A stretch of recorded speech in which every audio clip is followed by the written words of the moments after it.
Origins and evolutions that have occurred within the Social Security program.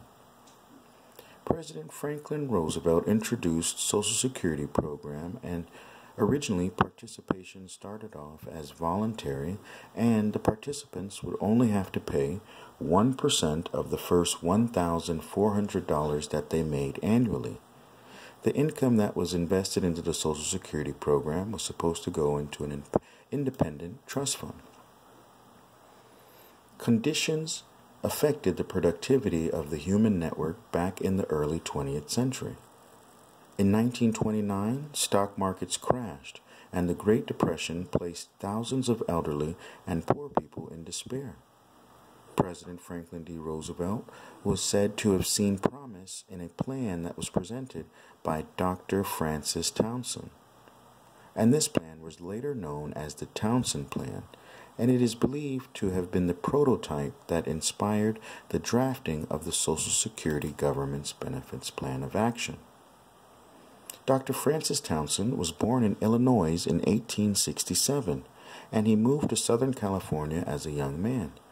Dr. Townsend was later hired by Earl Clements, who was a sales manager for a new development in Midway City, California. The two men worked as partners to advocate for a guaranteed $200 a month income for senior citizens. The Townsend Old Age Revolving Pension Plan.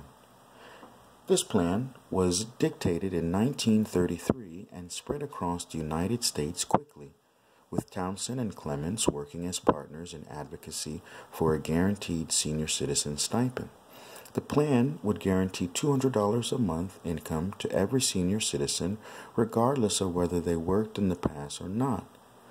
The primary requirements for the plan were that the person had to be retired, no habitual criminality, and all the money had to be spent within 30 days of receiving it.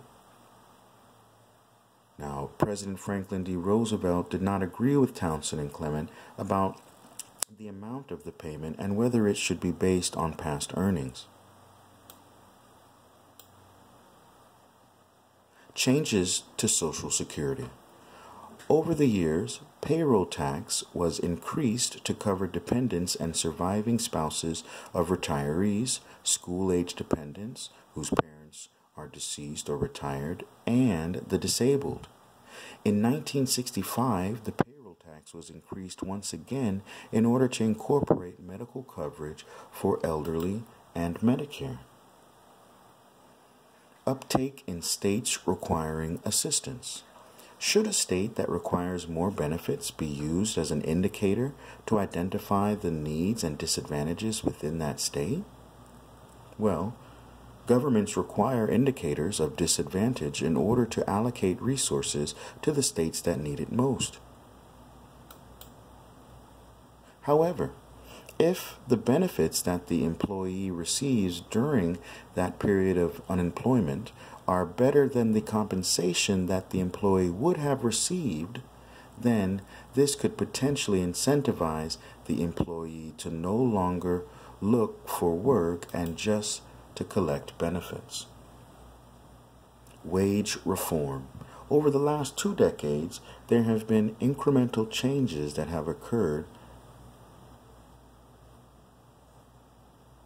after reforms were made to the retirement income system.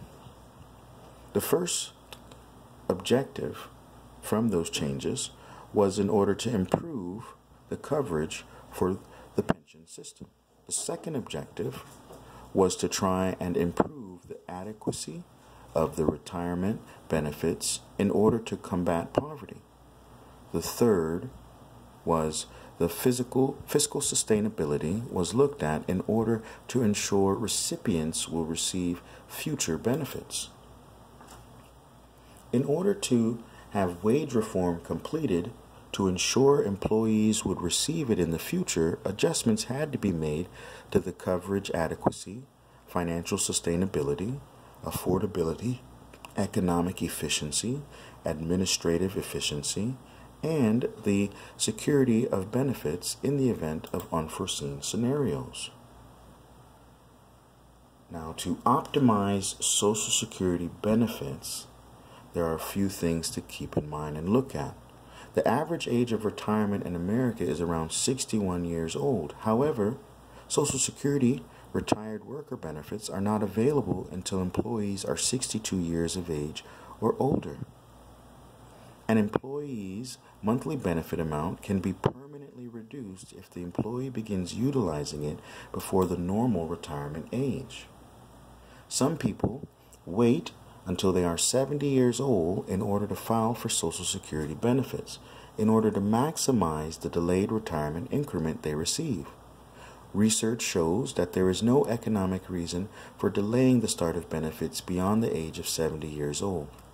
In order to optimize Social Security benefits, an employee should review and understand the age limits and how to delay benefits in order to maximize the increments that are distributed. Now, Social Security sustainability research has been done to show that Social Security, although not in a crisis, is facing serious sustainability challenges that grows as time passes. Unless serious reforms are done, researchers identify the year 2042 as the year that could bring an end to the Social Security benefits program. In order to prevent that, a suggestion was made to have a 30% reduction in benefits or a 43% increase in payroll taxes for the years 2042 through 2078. The number of individuals receiving benefits is anticipated to increase to about 69 million by the end of this year, 2020.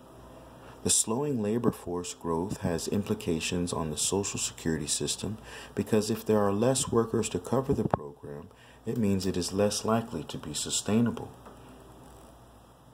Employee benefits have an impact on Social Security revenue because the less income that an employee brings in is the less income that can be taxed in order to contribute to Social Security revenue. In 1950, approximately 5% of an employee's total compensation was made up of fringe benefits, and the other 95% were wages that could be taxed and contribute to Social Security. However, in the 1980s, almost 16% of total compensation was made up of fringe benefits, and the remaining 84% were wages that could be taxed in order to contribute to Social Security. Employee benefits have grown over the last few years, partly because fringe benefits are not taxable income, and that can serve as a powerful incentive for the employees and employers. The question becomes, how long will employees prefer fringe benefits to higher wages? Because fringe benefits reduce the employee's cash flow, and some employees don't need or want fringe benefits in lieu of higher wages. The next question becomes whether fringe benefits should be subject to taxation. Higher income tax seems to have led to a rise in fringe benefits as employers increasingly offered benefits rather than salary increases. Thus began the cycle in which fringe benefits grew rapidly because of tax advantages. However, these fringe benefits have grown too fast and now may become subject to taxation in order to assist with Social Security sustainability. Our government responded to issues with Social Security longevity by delaying the retirement age needed for Social Security benefits collection. Historians have identified that there were some crucial steps that were ignored during the creation and implementation of the Social Security program. It is believed that the macroeconomics were not truly studied, and the ability for adjustments associated with the longevity of the Social Security program were not accurately projected. This has led to the current crisis within the Social Security program. So in conclusion, the Social Security program was created to alleviate poverty within the United States after World Wars and Depression period that took place in the mid-1900s. There have been changes made to the Social Security program in order to ensure the program's sustainability. However, there still need to be more improvements made in order to ensure the program does not go away. Companies and governments are looking towards taxing benefits that are offered to employees as a solution to provide income for Social Security programs that are needed. It is not clear yet whether taxation of employees' benefits is going to be the only solution implemented. References.